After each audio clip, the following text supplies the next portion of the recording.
File item 42. Thank you, and thank you for allowing me to take all three of these at once. It's a trifecta this morning, I think. So We shall see. well, it's a trifecta presentation. We don't know yet on the outcome, obviously. So this is AB 2688, and Senators, the confidentiality of one's own health information is a fundamental assumption in our society. Information that comes from a provider of health care is protected by federal legislation and California legislation. However, health information that does not come from a provider of health care is not protected in any way at all, and that presents a risk to the consumer. Commercial health monitoring programs, as defined by this bill, would include wearable devices as well as apps that utilize user-inputted data to help consumers manage their own health when not under the direction of a provider of health care. The current universe of such devices include well-known products such as Fitbit, but also lesser-known devices such as iPhone-compatible brainwave monitors and Bluetooth-enabled early pregnancy test. Such devices and applications are a powerful tool for empowering individuals to manage their own health and wellness. But it's important that the information be safeguarded when it is in personally identifiable form. AB 2688 would ensure consumers' privacy by enacting common sense restrictions on the sharing of personally identifiable information. This includes information both from wearable apps and user-inputted health information in apps. Under AB 2688, operators would not be able to share the consumer's personally identifiable information with outside third parties without the consumer's very intentional and voluntary authorization. Such an authorization must include information about the third party and must be separate from other agreements. Lastly, there's an increasing trend of employers providing health monitoring devices to employees to promote wellness and to bring down healthcare costs. This is a win-win scenario for both employers and employees, but it requires significant protections to ensure that the health information or the refusal to wear a health monitoring device is not used against an employee. AB 2688 would provide these protections. Colleagues, as you know, this is a very difficult space in which to legislate. Industry prefers a world without such regulations, and privacy groups would like to see very prescriptive policies with severe penalties. I've been an advocate for consumer protection since my early years here in the legislature. I also serve a district which is home to the world's advanced technology companies. I understand the needs of both sides in this discussion, and I'm working to craft a bill which provide consumers with the basic protections required for health monitoring information in a way that is technically feasible given current and future technologies.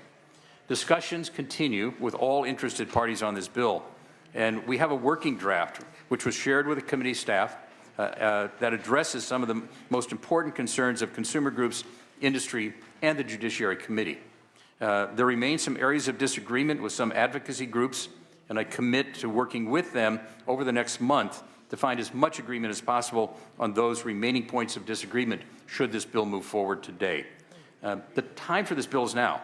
As the universe of products which help consumers manage their health care grows, it's important for us as policymakers to take a stand now and outline how this extremely sensitive personal data is shared. I respectfully ask for an aye vote. Thank you, Assemblymember. Appreciate your acknowledgement of the fine line. And certainly, sitting here listening, you know, we have HIPAA rules, we have all these rules, but enter these new technologies that will provide amazing amounts of personal health information to people who otherwise aren't under HIPAA or for whom we didn't even anticipate that this information would be available. So I think it's important that we protect the public, which might be unsuspecting. In fact, I didn't know either until I started looking at your bill, the kinds of information that employers can get a hold of that is among the most sensitive personal health information, and that it can be used for purposes for which the actual owner of that information, the individual themselves, doesn't even have the slightest idea. So I appreciate what you're trying to accomplish, and and look forward to continuing the conversation. Witnesses in support. Madam Chair, members, Samantha Corbin, here today on behalf of both Privacy Rights Clearinghouse and Electronic Frontier Foundation. I'd like to first thank the author. It's difficult to have an author-sponsored bill, and this is certainly a very difficult subject. His staff and he have worked extensively on both the language, suggested amendments, potential future amendments. We'd like to continue working with them on this bill. As the chair certainly has presided over multiple other bills on this similar issue areas, it's important that we get our arms around this now.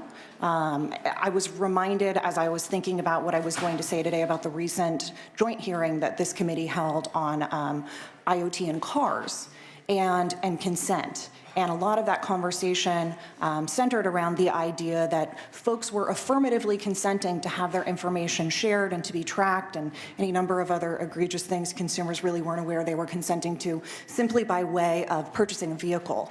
And that was through quote unquote affirmative consent.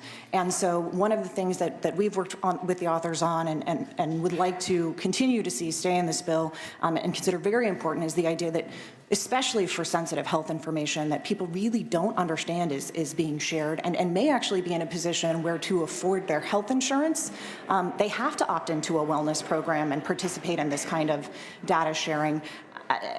It's very important that we get our arms wrapped around it now. That we give consumers options and that we don't create an environment in which people are actually having to make decisions about whether or not they can use a tool to help them manage their health, whether or not they can opt in to an employer wellness program or not, that maybe they have to again to afford their insurance, and if that means that they're going to have to share their data with everyone. And so the language in print currently, and I know there's been a lot of conversation around this, states that consumers have to have the choice. They can't actually be denied use of one of these products if they fail to consent to third-party data sharing. We believe that's an essential component of this bill.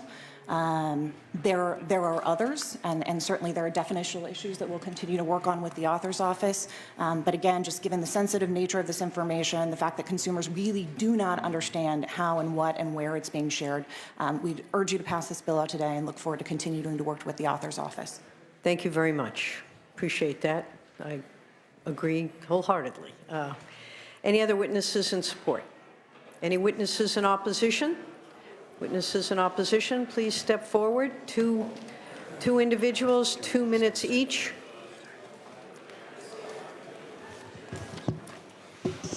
Good afternoon, or Hi. good morning still. Good morning. Feels like evening, but at any rate, good morning. Good morning, Madam Chairman. So Becca Kramer on behalf of the ACLU. We are in soft opposition to the bill as currently in print. We think that it is on a decent track, but there are still some things that need to be worked out. But we are in strong opposition to the bill as it's proposed to be amended. We feel like it guts almost all of the privacy protections. The authorization and consent components are essentially gutted and could be become the new privacy policy that is long and wordy and doesn't actually say anything and no one reads. Likewise, the provision that would allow consumers to use the app without consenting to data sharing has been removed from the proposed amendments. And so for these reasons, we think that the proposed amendments are actually worse than having no law at this So point. rather than Yeah, I'm wrapping up. the proposed amendments have not been incorporated. So I recognize that, but I also recognize that going forward, that's the kind of the starting place. So I wanted to let the committee know that as is currently in print, we think that the bill has a few tweaks to make it better, but that it actually is an improvement on the lack of existing law. But as it's proposed to be amended going forward, we think that it's actually worse than being silent on these issues. Thank you. appreciate that. Wanted to be clear that those amendments were not taken. Yes. Okay, very good. Madam Chair and members, John Doherty on behalf of TechNet. Also want to thank the author and his staff. We have a lot of respect for Assemblymember Gordon, our coalition does, and believe that actually the proposed amendments substantially make the bill better and more workable. And we agree with the bill's premise. That's why we're here. Yeah. We agree with the bill's premise that you should not be selling or sharing personally identifiable health information without the consent of the person whose data we're talking about. Unfortunately, we are still opposed unless amended for two primary reasons. One of them is the consent mechanism. We believe that a way to go forward is clear and conspicuous notice, followed by affirmative consent. We believe that's a very high standard. The Federal Trade Commission recently opined that clear and conspicuous is a performance standard, and that in order to meet it, a consumer must notice it, read it, and understand it. The way it looks like we're going is that test will not be part of it, and instead they're moving for a separate notice, which creates several issues. The first that we're worried about is that it complicates the process and could create additional consumer confusion.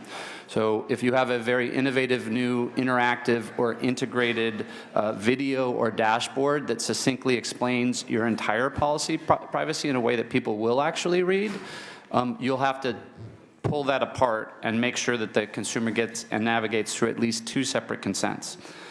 It also elevates the data covered by this bill above other forms of data. And while we appreciate the author's response that health information should be elevated, that's why we think clear and conspicuous is the appropriate standard. But the way that the bill defines the type of data we're talking about, you're saying things like somebody's stride or how many steps they take or their eye color is more important than somebody's financial information or information about their children. And so we have those concerns. We also think it'll create a race for separate consent for every type of sensitive information, creating further confusion and difficulties. Finally, the bill requires a consent withdrawal mechanism, which we agree with also. Somebody should be able to withdraw their consent.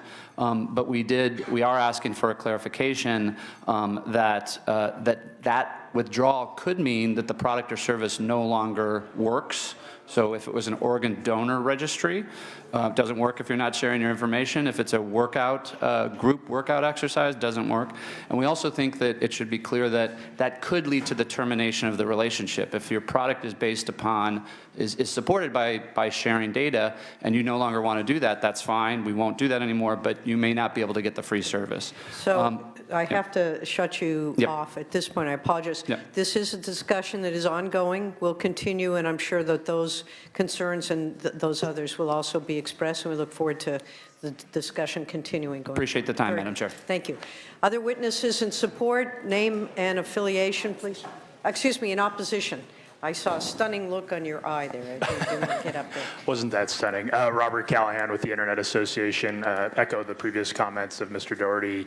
Oppose unless amended. Appreciate the work of the author. Very good. Thank you. Other witnesses? Tim Lynch on behalf of the Entertainment Software Association, which is the video game industry. We too appreciate the author's work in this direction and commit to continuing to do so over the summer. Thank you. Same position, Madam Chair. Chris McKaylee on behalf of the Computing Technology Industry Association. Thank you. Thank you very much. Madam Chair, Jeremy Mers on behalf of the California Chamber of Commerce. Thanks to the author for the work so far, but we are in opposition. Thank you. Richard Holliber, Consumer Federation of California, opposed to the current as well as the draft. Before the last committee, there was a good meeting convened by the Assembly Policy Committee. Since then, we have not been invited to any discussions, so we remain in opposition. We did talk to the staff person, but no real substantive participation. Thank you. Thank you very much. Any other witnesses in opposition? All right, let's bring it back to the committee. Obviously, there's sort of the Rubicon to cross here.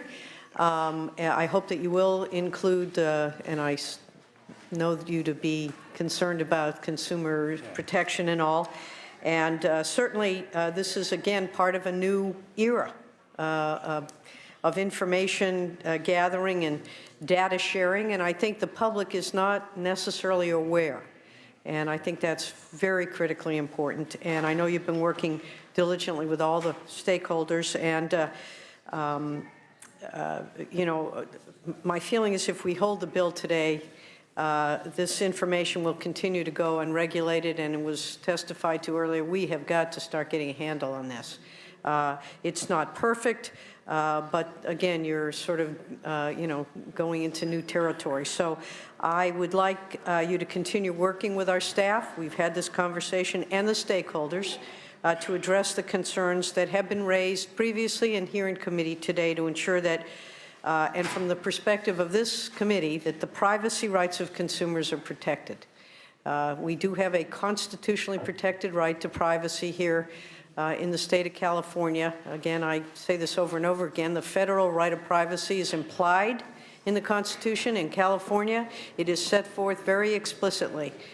Through an initiative, the people of California made it very clear that this was among their fundamental rights: life, liberty, property, and privacy. And to that end, I would ask you to commit to not move the bill onto the Senate floor until the concerns have been resolved, and it's my understanding that is an acceptable condition for you. Absolutely. Very good. Thank you. Are there other questions, comments from members? Is there a motion? Senator Hertzberg, is there a motion to move the bill?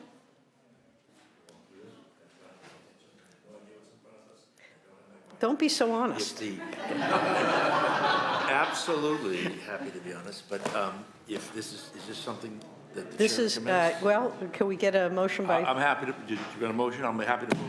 All right. The author, I have great This is a measure dealing with the gathering of information about one's health in health mobile apps. Oh, yeah. And what we do with this information. Yeah, yeah. I know you've looked at that, Bill. I read the stuff. Yeah. I don't have in front of me. So it's a motion with the motion is to pass with the amendments that were presented. There is still discussion to be had.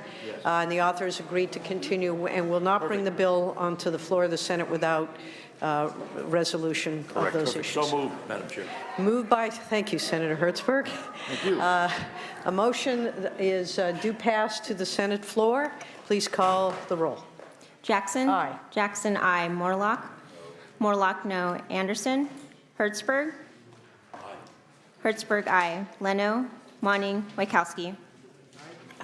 You have two ayes, one no. We'll put that on call. Thank you. Thank you very much. I'm going to run over to another committee and pass the gavel over to my vice chair. And the next person up, I think, is Assemblymember Chu. Assemblymember Chu? Yes. Thank you. Good morning, Madam Chair and Senators. I appreciate your consideration of AB 626, which would establish a fair process to resolve disputes between local agencies and contractors for unpaid work related to public work projects. This is a bill that is nearly identical to a bill that I had last year, AB 1347, that passed out of this Senate Judiciary Committee 7-0, that passed out of the Senate 40-0, that had no dissenting votes in the entire legislature. Unfortunately, that bill was vetoed last year by the governor. The only change between this bill and last year's bill is we've removed the provisions that impact certain state agencies that the administration was concerned about. When contractors can't resolve disputes and do not receive prompt payment for work performed at the request of a public agency, they can't pay their employees.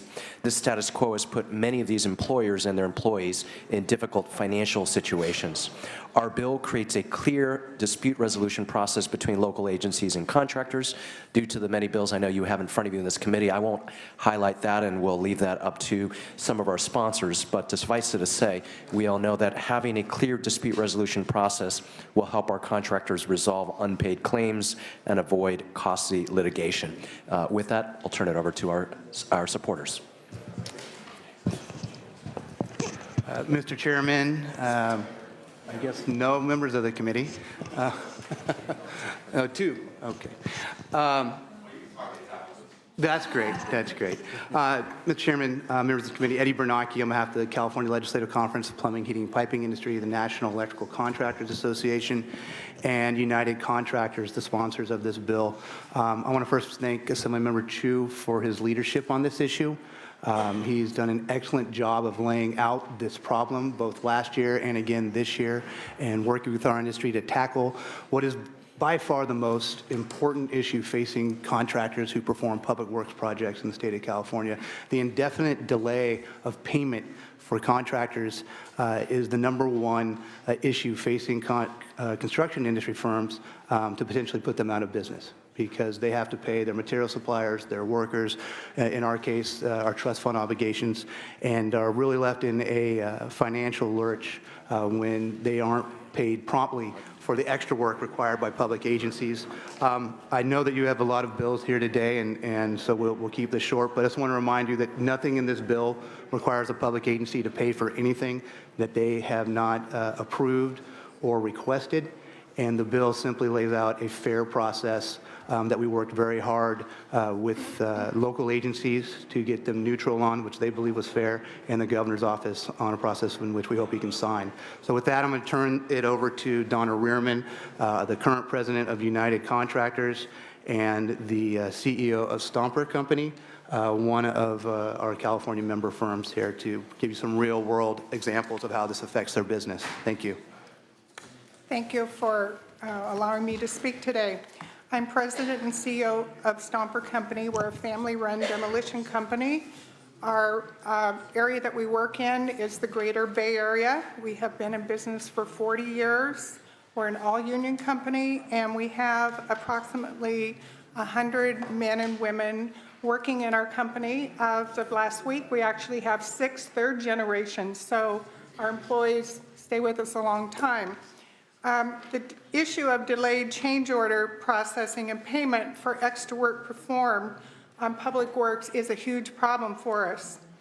The public entities have agreed to unit cost or a fixed price.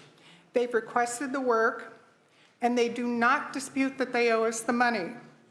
However, because they are not required to either issue us a change order or pay us within any time frame, we have to sit and wait.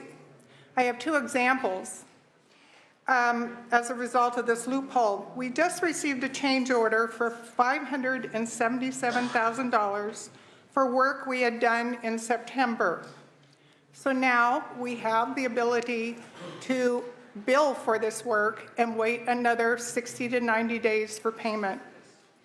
My second example is our project manager was called 2 weeks ago to discuss a $395,000 pending change order for time and material work that we had completed in August and September of 2015. Again, no one disputes the charges. They have sat on these pending change orders for 9 months, and the reason of the call, they want to negotiate and they want us to discount our bills. I am president of United Contractors. We're 400 members in Northern California, and I speak to many of my colleagues on a frequent basis. I am not alone. This is a common problem throughout the whole industry. And while we wait for our money, we've paid our bills and our other job costs, and often with borrowed money. So we believe that the process is unfair and it's a risk to the viability of all our companies. AB 626 would give us a clear path to request payment for this extra work, get paid for undisputed amounts, and an opportunity to fairly resolve any disputed portions. I respectfully request that you vote yes on AB 626. Thank you, Ms. Rearman. Any other witnesses in support? Mr. Chairman, members, Jose Mejia with the California State Council of Laborers. In strong support, for all the reasons already pretty much outlined, not only by the author, but by the witness, as well too, one of our employers. But I do want to make this point that one of the things... But you usually should just give your name and... That's it? Your position, yeah. If Senator Jackson were here, she'd have cut you off a long time ago. Okay, probably, I agree. In any case, really simply, what I want to say, Mr. Chairman, real quick. The trust fund agreements obligate these employers to pay in a prompt way, and therefore is the reason why we need this process. Thank you very much. Thank you. I'm sorry, what were those instructions again? Just your height, your weight. There you go. Wait, that was the last one. Mike Monaghan on behalf of the California State Association of Electrical Workers, the California State Pipe Trades Council, Western States Council of Sheet Metal Workers, and the International Union of Elevator Constructors in support. Good example. Mr. Chairman and member, Dave Ackerman representing the Associated General Contractors in support for the reasons stated. Mr. Chair, members, Chris Walker on behalf of the California Association of Sheet Metal Air Conditioning Contractors in support of the bill. Thank you. Thank you, Mr. Chair. Todd Blumstein for the Southern California Contractors Association in support. Thank you. Any other witnesses in support? Any witnesses in opposition? Move the bill. Do I have a motion? You do. Mr. Chairman. Madam Secretary, why don't we call the roll? Enthusiastic motion. Close. We've got a motion on.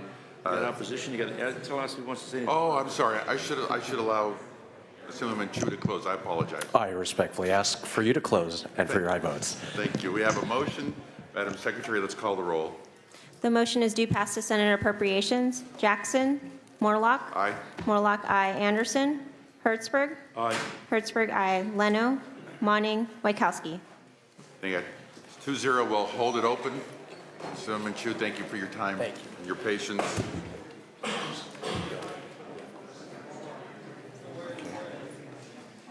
Assemblyman Calderon, number 5, AB 634. And I understand you are willing to accept some amendments. So what bill are we talking about? Number 5, item 5, AB 634. We'll start with that one, and then we'll go to number 10, and you have more?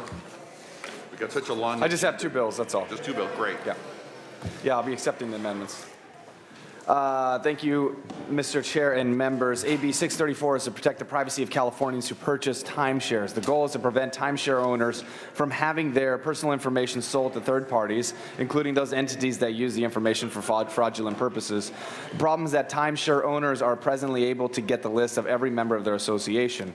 These lists are incredibly valuable and can easily be in excess of 10,000 names. Once the member gets this valuable list, they can turn around and sell it to a list broker who then sells it to companies that inundate timeshare owners with so-called services that are often fraudulent. For example, there are companies that promise to sell the timeshare to senior citizens for upfront non-refundable fee.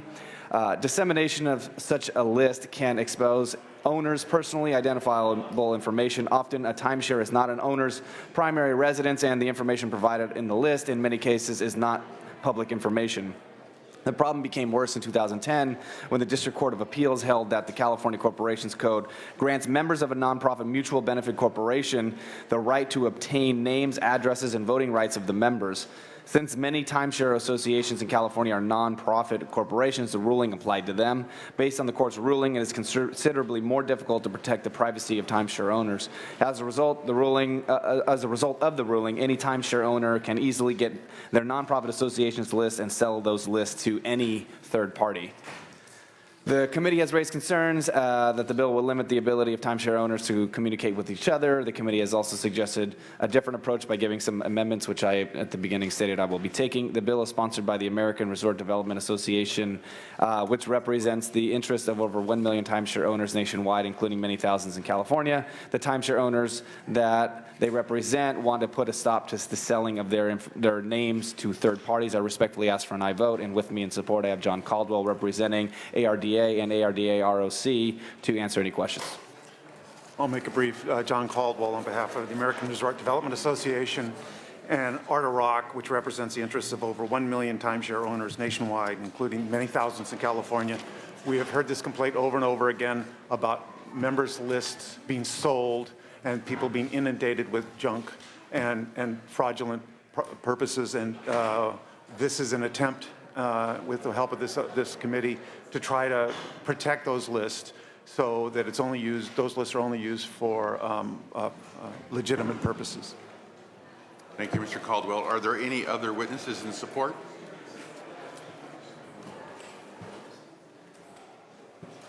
Just as a timeshare owner, I've been spammed on my email, and yeah, I'm not going to be conned, but some people will be, and it's a good bill. Okay, ma'am. It isn't required in the county. I know that, but it's not required. Yes, Michael Smith from Santa Cruz also. I concur with the last speaker because It's just terrible how much spam we get every day and haven't asked for, then have to get it erased and so forth. So strongly concur with the bill. Thank you, Mr. Smith. Anyone else in support? Anyone in opposition? Closing comments? Thank you for your time. Respectfully ask for an aye vote. Okay, I have a motion from Senator Hertzberg. He asked me to make a motion. Pardon me? What do you want? You asked me to have questions? I make a motion. Question or motion? Motion. Motion. I have a motion. Do pass as amended.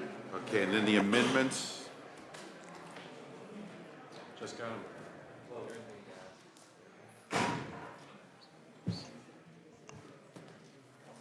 They're in the binders. I don't get a binder. Oh, okay. Never have. All right, then let's go ahead and call the roll. Madam Secretary? The motion is due pass as amended to the Senate floor. Jackson? Aye. Jackson, aye. Morlock? Aye. Morlock, aye. Anderson? Hertzberg? Aye. Hertzberg, aye. Leno? Monning? Wachowski? Okay, that takes us to item number 10.